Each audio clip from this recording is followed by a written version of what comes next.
Welcome to the Professor English podcast, where we don't just talk about English, we practice English. My name is Ryan, and I am your host.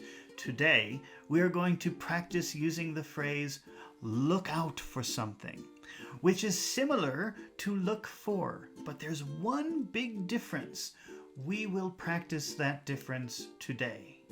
Before we jump right in, I just want to remind you that if you want some visual help, you can find the video version of this podcast on my YouTube channel, Professor English ESL Class. Now, let's jump right in and start practicing. Here is a sentence. Just try to repeat it if you can. John is looking for computer sales. John is looking for computer sales. John's looking for computer sales.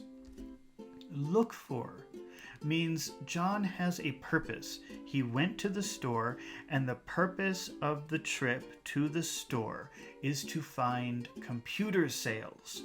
It is a very active thing to do. If we use be on the lookout for instead, it will change the meaning. First, let's change John is looking for computer sales to be on the lookout for. So we have John is on the lookout for. John is on the lookout for computer sales. Can you repeat that? John is on the lookout for computer sales.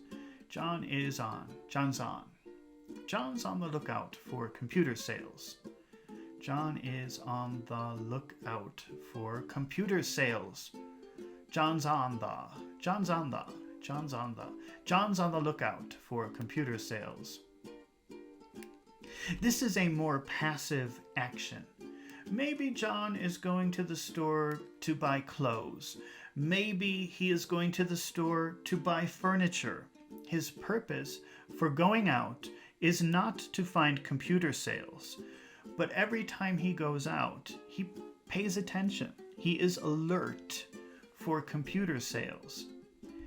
If it's still a little unclear, don't worry, because we're going to practice it more, and in the end, it will be clear. But for right now, let's make a why question. We have John is on the lookout for computer sales. How would you ask a why question with that sentence? Why? Why is John on the lookout for computer sales? Why is John on the lookout for computer sales? Because he needs a new computer. He's on the lookout for computer sales because he needs a new computer. He's on the lookout. He's on the lookout for computer sales because he needs a new computer. All right. Fantastic job. Let's try another example. Mary is looking for airline discounts. Mary is looking for airline ticket discounts. Mary is looking for airline ticket discounts. Okay, this means Mary goes to a website and she looks for the airline ticket discounts. She calls the airline and she asks them for discounts. Her reason for this is to find the discount. That's why she is doing these actions. She is actively looking for discounts.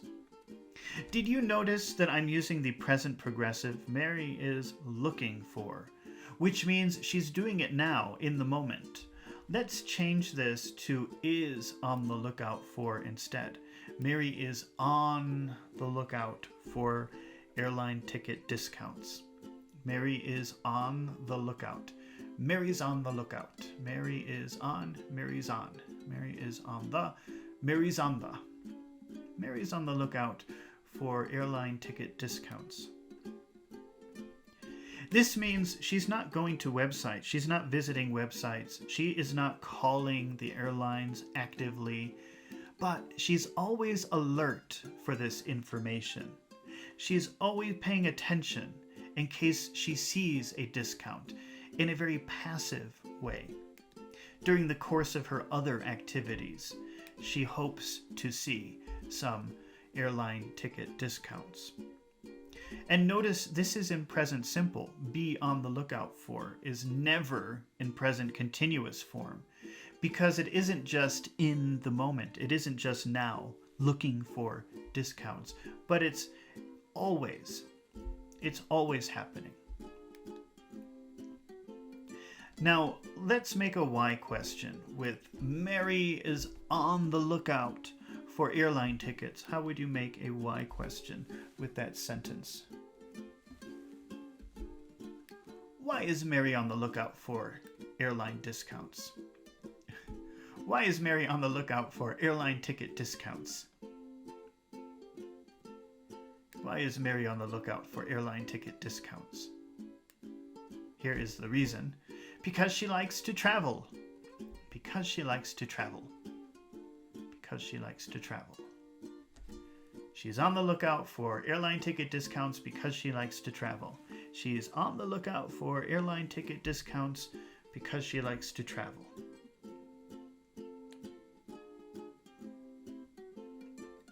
All right, super duper job.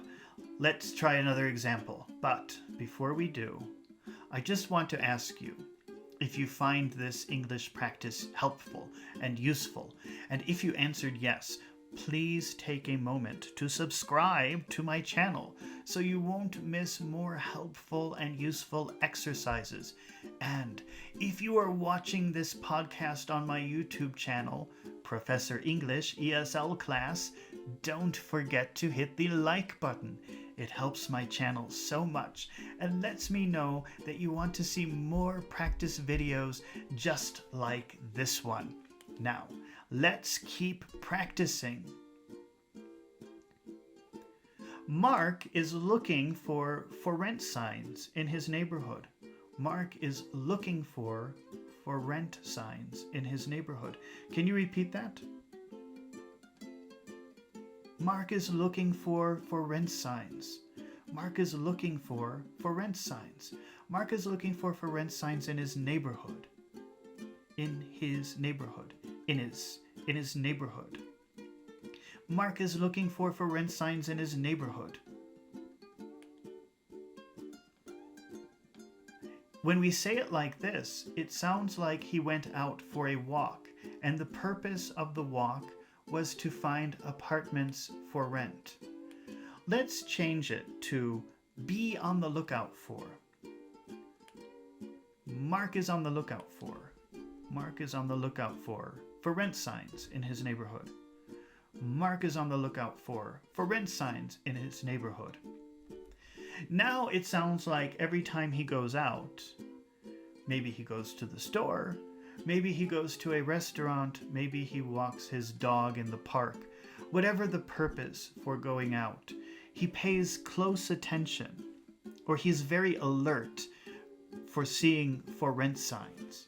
He isn't hunting for rent signs specifically, but he notices them when he sees them. How would you make a why question with Mark is on the lookout for rent signs in his neighborhood?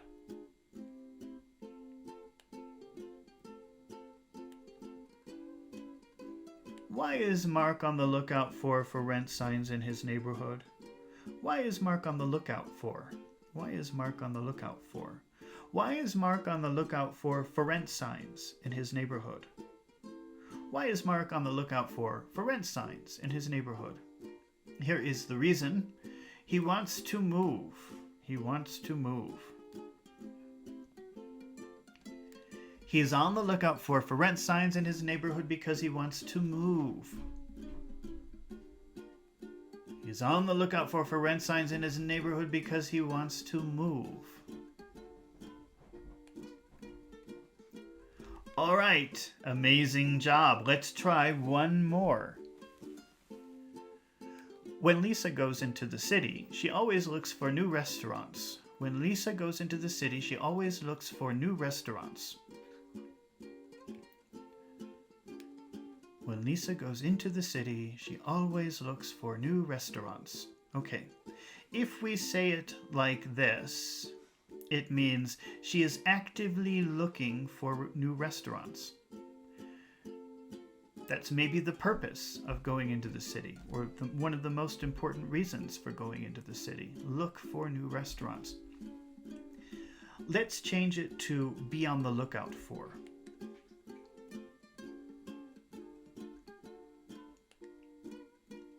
When Lisa goes to the city, she is always on the lookout for new restaurants.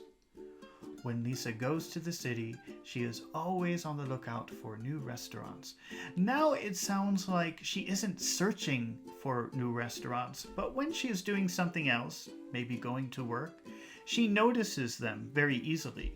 She isn't looking for them, but enjoys finding them when she does some other activity. Let's make a why question with she is on the lookout for new restaurants, or she is always on the lookout for new restaurants. Why? Why is she always on the lookout for new restaurants? Why is she always on the lookout for new restaurants? Why is she? Why is she? Why is she always on the lookout for new restaurants? Here's the reason. She likes to try new things. She likes to try new things. She's always on the lookout for new restaurants because she likes to try new things. She's always on the lookout for new restaurants because she likes to try new things. All right, you did an amazing job today. I knew you could do it. I hope that you found today's exercise useful and you can now use on the lookout for with a little more confidence. If you haven't subscribed to my channel yet, be sure to do it now. That way, you won't miss the next helpful exercise. And if you are watching this on my YouTube channel, Professor English ESL class, don't forget to hit the like button. It helps my channel so much and lets me know that you want to have more English practice, just like this. Well, until the next expression, goodbye.